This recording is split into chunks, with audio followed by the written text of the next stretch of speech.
बुलढाणा जिल्ह्यातील लोणार तालुक्यातल्या चिखला गावात छत्रपती शिवरायांचा पुतळा हटविण्याच्या वादातून झालेल्या हाणामारी प्रकरणाने राज्यभरात खळबळ उडवली आहे। या प्रकरणातील मुख्य आरोपी म्हणून जे नाव समोर आलं होतं, चिखला गावचे सरपंच गणेश काकड, आता यांनी पहिल्यांदाच आपली भूमिका मांडली आहे।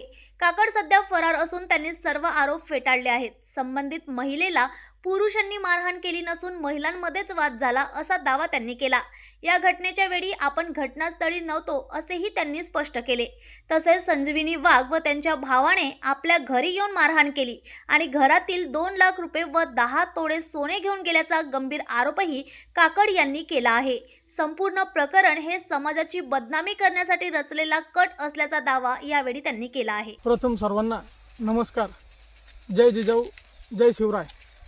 मी सरपंच गणेश भास्करराव काकड, गट ग्रामपंचायत कार्यालय चिखला खंडाळा येथील सरपंच असून काल परवापासून माझ्या गावामध्ये जो काही प्रकार घडत आहे, जी काही चुकीची वातावरण निर्मिती केली जात आहे, त्याची अगोदर सत्यता पडताळून बघणे गरजेचे आहे। त्यामागील सत्यता अशी आहे की 3 तारखेला अज्ञात इस्मांनी त्या जागेमध्ये मधोमध छत्रपती शिवाजी महाराजांचा पुतळा बसवण्याला विरोध कोणाचाच नाही, पण तो बसवला अज्ञात व्यक्तींनी। त्याची जबाबदारी स्वीकारण्यास कोणी तयार नव्हते की बा आम्ही बसवला म्हणून। परत आम्ही गावामध्ये त्याच्यानंतर 4 तारखेला आणि 5 तारखेला 2 वेळेस मीटिंग घेतली गाव पातळीवर। सर्व गावकरी एकत्र बोलवले, सर्व गावकऱ्यांच्या वतीने ठरले। त्यासाठी मी स्वतः पाटील साहेब, PSI साहेब हे सुद्धा उपस्थित होते मीटिंगमध्ये। दोन्ही मीटिंगमध्ये बसल्यानंतर आम्ही असा तोडगा काढला सर्व गावकऱ्यांच्या वतीने की बा ही जी जागा आहे, ही जागा अंगणवाडीची जागा असून जिल्हा परिषदेची शाळेची जागा आहे। तिच्या शेजारी पाणी फिल्टर आहे व तिथे अंगणवाडीमध्ये लहान लहान मुलं खेळतात त्या जागेमध्ये। त्यानंतर ती जागा आमच्या गावाचा भौगोलिकदृष्ट्या विचार केला तर आमच्या चिखला गावामध्ये कुठेही 100-200 माणसं बसतील किंवा त्यांचा कार्यक्रम होईल अशी कुठलीही जागा उपलब्ध नाही। ती स्वतः जागा, ती एकच जागा असल्यामुळे मी त्यांना समजावून हेच सांगत होतो। त्यांना मी माझ्या वतीने ग्रामपंचायतमध्ये आवारामध्ये एक, ग्रामपंचायत समोर एक आणि रस्त्यावर मंदिराच्या समोरून एक, असे 3 ठिकाणी स्पॉट पण दिले त्यांना व त्यांना सांगितलं की आपण रीतसर परवानगी घेऊ आणि आश्वारूढ असा पुतळा उभा करू। त्या दिवशी आम्ही स्वतः 7,500 रुपये माझ्याजवळ वर्गणी सध्या पण ती जमा आहे। त्यानंतर त्या मीटिंग यांचा फक्त ह्या संजीवनी वाघ व तिच्यासोबतचे जे का महिला पुरुष आहे त्यांचा एकच हट्ट होता की ह्या जागेवर बसेन पुतळा।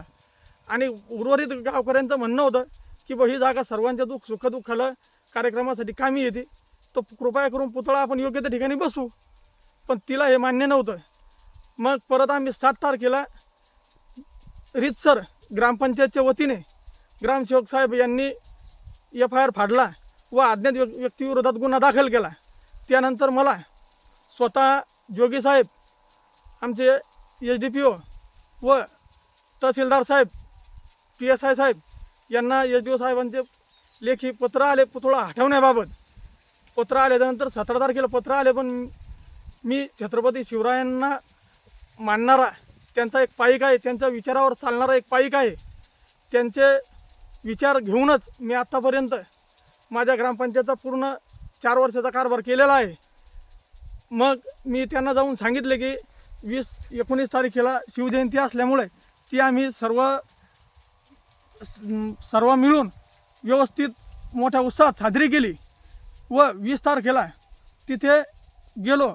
संजीवनी वाघ यांनी प्युअर ब्लॉक तिथे गट्टू आणले व ती अयोध्या बांधकाम करत होती, म्हणून आम्ही जाऊन सांगितलं तिला की तू इथे अयोध्या बांधकाम करू नको, ही ग्रामपंचायतीची जागा आहे व ह्या जागेमध्ये काही करू नको। आपण पुतळा आश्वारूढ आणू, आपण वर्गणी जमा केलेली आहे, परत गावामध्ये वर्गणी जमा करू व मोठा आश्वारूढ पुतळा आपण ग्रामपंचायत कार्यालयाच्या आवारामध्ये किंवा 3 ठिकाणी स्पॉट जे दाखवले तिथला कुठलाही एक निवड त्या ठिकाणी आपण आश्वारूढ पुतळा मांडू असे मी तिला सांगितलं। त्या ठिकाणी स्वतः तहसीलदार साहेब व PSI साहेब सुद्धा पण हजर होते 20 तारखेला।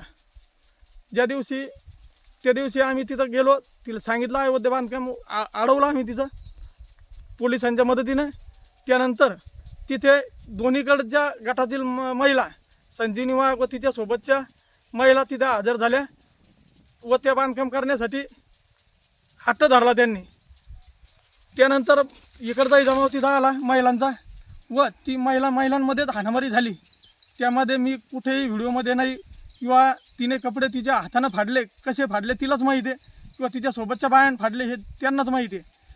महिलांमध्ये जी हाणामारी झाली ती 100% निंदनीय आहे. त्या कृत्याचा मी जाहीर निषेध करतो.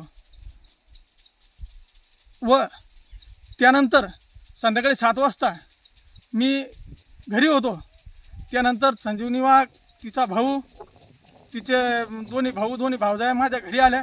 माझ्या पत्नीला मारहाण केली. माझ्या घरातून नगदी कॅश 2 लाख रुपये व 10 तोळे सोनं त्यांनी मारहाण करून व त्या तिच्या भावाने, संजीवनी वाघच्या भावाने माझ्या मिसेसचा विनयभंग करून चोरी केलेली आहे. जबरी चोरी केली, दरोडा केला. त्यानंतर माझ्या गावातील वातावरण हे कसं दूषित करता येईल याचा पुरेपूर हा पूर्वनियोजित कट होता. आम्हाला बदनाम करण्याचे 100% यांचा हा पूर्वनियोजित ठरल्या प्लॅनप्रमाणे त्यांनी ते केलं. व जे काही तिथे राजकीय पुढारी आले, जे कोणी नेते आले असतील, त्यांनी कृपया करून त्यामागची पूर्ण सत्यता अगोदर जाणून घ्या व सत्यता जाणून घेतल्यानंतर त्यामध्ये जर मी दोषी खरोखर असेल तर मला तुम्ही जी शिक्षा द्याल ती मी शिक्षा भोगण्यास तयार आहे. त्यामागची खरी सत्यता ही अशी आहे.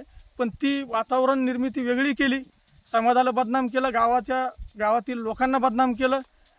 माझी जर मागचा इतिहास बघायचा असेल तर मी 2022ला सरपंच झाल्यानंतर 2023ला मी 19 फेब्रुवारी 2023 रोजी महाशिवरात्री आणि शिवजयंती हा हजारो वर्षानंतरचा योगायोग एकाच दिवशी आला.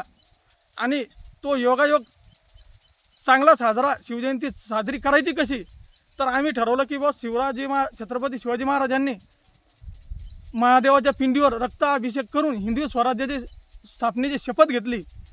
तर आम्ही ठरवलं की आपल्याला महाशिवरात्रीच्या दिवशी रक्तदान करून शिवजयंती साजरी करायची ठरलं आमच्यावला. आणि त्या दिवशी आम्ही गावातील सर्व तरुणांनी पुढाकार घेऊन आमच्या गावातील 43 जणांनी रक्तदान केले. त्यामध्ये 38 जण हे वंजारी समाजाचे होते रक्तदान करणारे. आमच्या गावामध्ये आतापर्यंत कुठलाही प्रकारचा जातीयवाद आतापर्यंत चालू नव्हता, राहणारही नाही, इथून पुढेही राहणार नाही. याच्या अगोदरसुद्धा आम्ही भीम जयंती असो, अण्णाभाऊ साठे यांची जयंती असो, शिवजयंती असो, मुंडे साहेबांची जयंती असो, ही सर्व जयंत्या आम्ही स्वतः सर्व गावकरी मंडळी मिळून वर्गणी जमा करून मोठ्या उत्साहात साजऱ्या करत असतो. लागन तर तुम्ही मागच्या मंडळीला माझा इतिहास विचारा, गावातील मराठा समाजाच्या मंडळींना विचारा, बौद्ध समाजाच्या मंडळींना विचारा, सर्व धर्माच्या लोकांना विचारा. व ती जागा खरोखर अडचणीची होती का आहे किंवा नाही हे त्या लोकच सांगतील तुम्हाला. गावातील जनता काय सांगायचे ते. एवढं बोलतो आणि थांबतो. जय जिजाऊ, जय शिवराय.